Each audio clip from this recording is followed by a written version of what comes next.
मुंगेर, जहां गंगा की शांत लहरों के साथ बहती है आध्यात्म की ऊर्जा और जहां की मिट्टी में आज भी योग और साधना की परंपरा जीवित है। वहीं मुंगेर अब एक बार फिर बनने जा रहा है आस्था का सबसे बड़ा केंद्र। 5 और 6 मई को यहां आयोजित होने वाला श्रीनिवास कल्याणोत्सव सिर्फ एक धार्मिक कार्यक्रम नहीं, बल्कि ये उस आध्यात्मिक विरासत का उत्सव है जिसे महान योग गुरु स्वामी सत्यानंद सरस्वती ने इस धरती से पूरी दुनिया तक पहुंचाया। इसी आयोजन को लेकर अब प्रशासन पूरी तरह एक्शन मोड में है। मुख्यमंत्री के संभावित आगमन और हजारों श्रद्धालुओं की भीड़ को देखते हुए मुंगेर में तैयारियां युद्ध स्तर पर चल रही हैं। बिहार के मुख्य सचिव प्रत्यय अमृत खुद मुंगेर पहुंचे और उन्होंने कार्यक्रम से जुड़े हर महत्वपूर्ण स्थल का बारीकी से निरीक्षण किया। सफियाबाद हवाई अड्डे से शुरू हुआ उनका दौरा कासिम बाजार स्थित निर्दोष काली मंदिर तक पहुंचा, जहां हाल ही में बनी सड़क और निर्माण कार्यों की गुणवत्ता का जायजा लिया गया। अधिकारियों को साफ निर्देश दिए गए कि किसी भी तरह की लापरवाही बर्दाश्त नहीं की जाएगी और सभी काम उच्च मानकों के अनुसार ही पूरे किए जाएं। मंदिर में पूजा अर्चना के दौरान राज्य और देश की सुख समृद्धि की कामना भी की गई, जो इस आयोजन के आध्यात्मिक महत्व को और गहरा करती है। इसके बाद मुख्य सचिव किला परिसर स्थित गंगा दर्शन योगाश्रम और पादुका दर्शन स्थल पहुंचे, जहां कार्यक्रम को लेकर चल रही तैयारियों, सुरक्षा व्यवस्था और भीड़ प्रबंधन की विस्तृत समीक्षा की गई। अधिकारियों को निर्देश दिए गए कि मुख्यमंत्री सहित कई वीवीआईपी के आने की संभावना को देखते हुए हर स्तर पर सुरक्षा के पुख्ता इंतजाम किए जाएं और विधि व्यवस्था में किसी भी प्रकार की चूक न हो। दरअसल ये आयोजन जितना आध्यात्मिक है, उतना ही प्रशासनिक दृष्टिकोण से चुनौतीपूर्ण भी, क्योंकि हजारों श्रद्धालुओं के एक साथ जुटने की संभावना है। ऐसे में सुरक्षा, ट्रैफिक और भीड़ नियंत्रण को लेकर विशेष रणनीति बनाई जा रही है।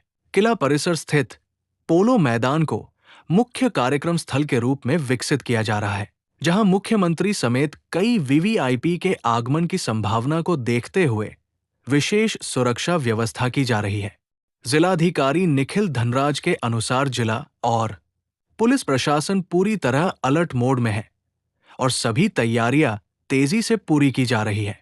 इस दौरान पादुका दर्शन आश्रम से प्रस्तावित गंगा पथ परियोजना को लेकर भी चर्चा हुई, जो आने वाले समय में मुंगेर को पर्यटन और आध्यात्मिक मानचित्र पर नई पहचान दिला सकती है।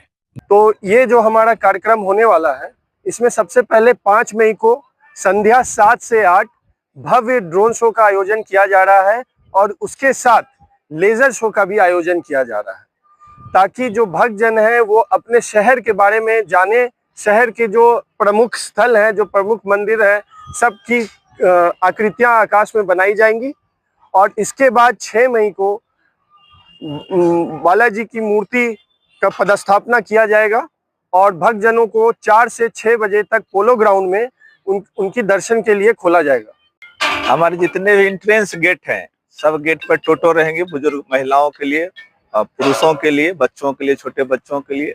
हर जगह पेयजल की व्यवस्था होगी, स्वास्थ्य संबंधी शिविर लगाए जाएंगे और जिला प्रशासन और गुरु जी के निर्देशानुसार कार्य किया जाएगा।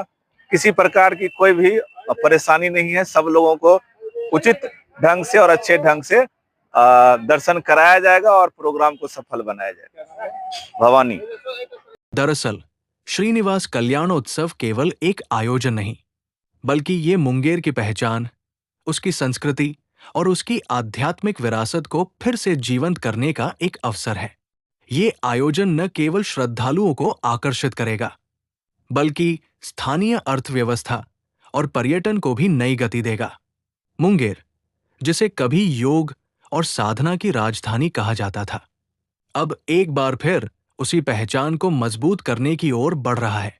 और यही वजह है कि प्रशासन से लेकर आम लोग तक हर कोई इस आयोजन को सफल बनाने में जुटा है, ताकि जब 5 और 6 मई को आस्था का ये महाकुंभ सजे, तो मुंगेर सिर्फ एक शहर नहीं, बल्कि एक आध्यात्मिक अनुभव बन जाए।